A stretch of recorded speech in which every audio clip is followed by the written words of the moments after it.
వెంకటేశ్వర స్వామి వారి గడ్డానికి పచ్చకర్పూరం ఎందుకు రాస్తారో తెలుసా? అనంతాళ్వార్ అనే భక్తుడు తన గర్భవతి అయిన భార్యతో కలిసి స్వామివారి కోసం ఒక తోటను పెంచడానికి బావిని తవ్వుతుంటాడు. ఆమెకు సహాయం చేయడానికి సాక్షాత్తు శ్రీనివాసుడే ఒక చిన్న పిల్లవాడి రూపంలో వచ్చి సహాయం చేయబోతాడు. కాని అనంతాళ్వారు నా సేవ నేను మాత్రమే చేసుకోవాలి అని ఆ పిల్లవాడిని వారించి పంపించేస్తాడు. కాని ఆ పిల్లవాడు అనంతాళ్వారుకు తెలియకుండా ఆయన భార్యకు సహాయం చేస్తుంటాడు.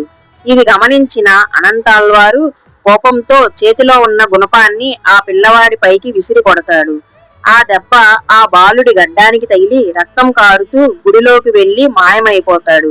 అనంతాళ్వార్ కంగారుగా వెళ్లి గుడి తలుపులు తీసి చూస్తే సాక్షాత్తు ఆ మూల విరాట్ గడ్డం నుండే రక్తం కారుతూ ఉంటుంది. ఆ గాయం మాన్పడానికే ఇప్పటికీ స్వామివారి గడ్డానికి పచ్చకర్పూరం రాస్తారు. ఆ గుణపం ఇప్పటికీ గుడి ముఖద్వారం దగ్గర కనిపిస్తుంది.